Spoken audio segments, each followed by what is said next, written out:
তো বন্ধুরা, আমি একটা ভিডিও বানাচ্ছি, সেটা হলো সরস্বতী পূজার উপরে। আমি প্রথমে একটা প্রশ্ন করি, সরস্বতী পূজা এটা কি ভালো রেজাল্ট করার জন্য জরুরি? এই প্রশ্নটা নিয়ে আলোচনা করব, আমি উত্তর দেব।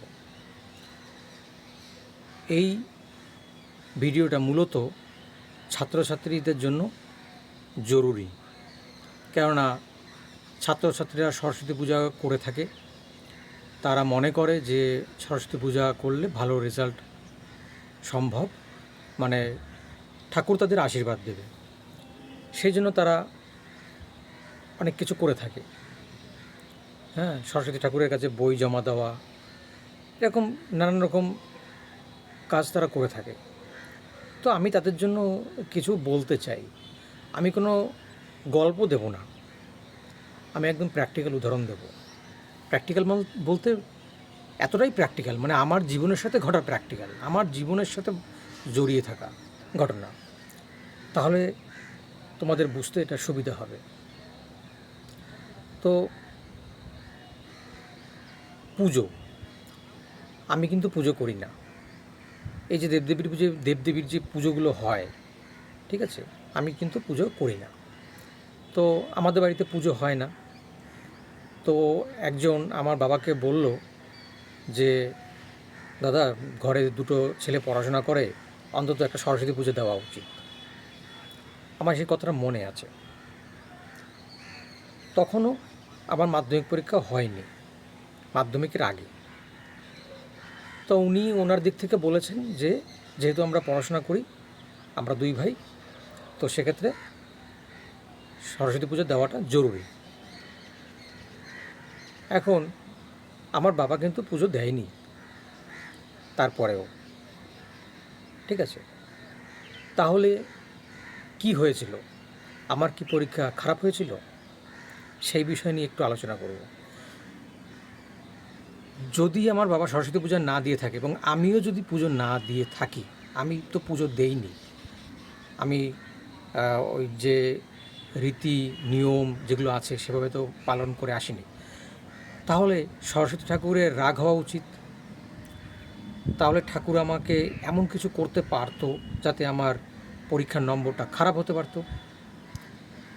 কিন্তু খুব উল্লেখযোগ্য বিষয়ে আমি একদম উদাহরণ দিচ্ছি, প্র্যাকটিক্যাল উদাহরণ।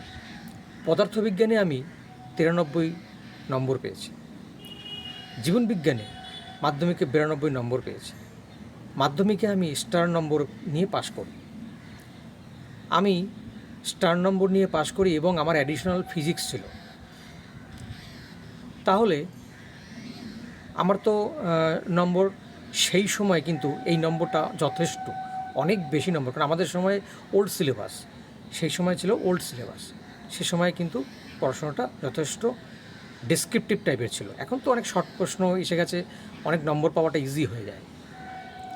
কিন্তু সেই সময় নম্বর পেতে গেলে যথেষ্ট খাটতে হতো।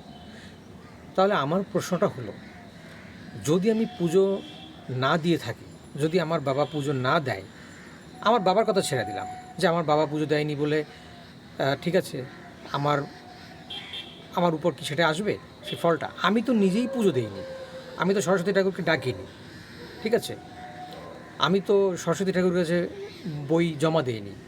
তাহলে আমার নম্বরটা আসলো কী করে? আমার নম্বরটা তো সরস্বতী ঠাকুর কমিয়ে দিতে পারতো। কিন্তু কিন্তু বিষয়টা হচ্ছে, বহু ছেলে মেয়ে যারা পুজো দিয়েছিল, যারা সরস্বতী ঠাকুরকে ডেকেছিল, তারা কিন্তু এই নম্বরটা স্কোর করতে পারেনি, এবং অনেকে আবার হচ্ছে ফেলও করেছে। তো সে তো স্বাভাবিক, প্রতি বছর মাধ্যমিক পরীক্ষায় ফেল করে। কিন্তু যারা নম্বর কম পেল তারা পুজো দিল, আর আমি নম্বরটা 90%-এর উপরে পেলাম, তাহলে আমি পুজো দিলাম না। তাহলে এই ঘটনাটা থেকে কী বোঝা যায়? বাস্তবেই কি ভালো নম্বর পাওয়ার জন্য সরস্বতী মানে ঠাকুরের পুজো করাটা কি জরুরি? উত্তরটা হচ্ছে না। আসলে এটা আমাদের একটা মনের ভয়। আমরা একটা ভাবি যে হয়তো পুজো না দিলে আমাদের রেজাল্ট খারাপ হবে। যদি যদি তাই হতো, তাহলে সরস্বতী ঠাকুর আমার রেজাল্টটা খারাপ করতে পারলো না কেন?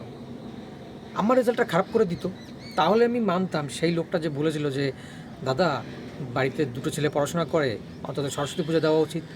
তাহলে আমার রেজাল্টটাই খারাপ করে দিত ঠাকুর, কিন্তু করতে পারেনি। একদম প্র্যাকটিক্যাল বললাম। আমি এই কদিন আগেই একটা ভিডিও দেখছিলাম, যে একজন মহিলা বলছে যে আমি সিঁদুর লাগাই না, আমি কোনো পুজো দেই না, তবুও তিনি এস্টাবলিশড, তার স্বামী এস্টাবলিশড, তার ছেলেরা এস্টাবলিশড। ঠিক আছে, তো আমি সেই ভিডিওটা দেখে অনুপ্রাণিত হয়ে আমিও বাংলা একটা ভিডিও বানালাম। কেননা অনেকেরই এটা মনের মধ্যে একটা ঢুকে গেছে যে পুজোটা না করলে যেন হয় না, বিদ্যা যেন থাকবে না। বাস্তবে এটা সম্পূর্ণ একটা ভুল ধারণা।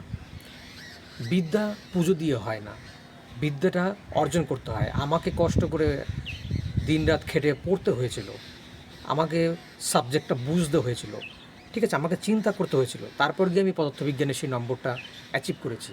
অর্থাৎ নম্বরটা কিন্তু আমি মানে ওই ঠাকুরকে জাস্ট শো অফ করে মানে পুজো দিলাম আর নম্বর পেয়ে গেলাম, এভাবে কিন্তু হয় না। ঠিক আছে, তো তোমরা যারা ভয় পাও, আমি তোমাদেরকে এটাই সাজেশন করব যে পুজো দিয়ে না, পড়াশোনা করেই নম্বরটা তুলতে হয়। পুজোর সঙ্গে পড়াশোনার কোনো সম্পর্ক নেই। ওটা হলো একটা মনের জাস্ট একটা মানে চলে আসছে, মানুষ একটা সিস্টেমকে মেনে আসছে, তাই মনে হয় যেন এটাকে না মানলে হয় না। এটা সম্পূর্ণ ভুল, সম্পূর্ণ একটা ভ্রম। এই ভ্রম থেকে বেরোতে হবে, এটা কুসংস্কার। এই এই সিস্টেম থেকে বের হওয়া জরুরি। বুদ্ধ নিজে সাধনা করে বুদ্ধত্ব লাভ করেছিল। বুদ্ধকে কোনো কেউ এসে স্বর্গ থেকে কোনো দেবদেবতা এসে তাকে বুদ্ধত্ব লাভ করায়নি। মানে বুদ্ধ যে বুদ্ধত্ব লাভ করলেন সেটা কিন্তু তার নিজের প্রচেষ্টায়। তো আমি উদাহরণটা দিলাম আমার ব্যক্তিগত জীবন দিয়ে, ব্যক্তিগত আমার দিয়ে। যদি সরস্বতী পূজা দিয়েই ভালো রেজাল্ট করা যেত তাহলে আমার রেজাল্টটা খারাপ হতো।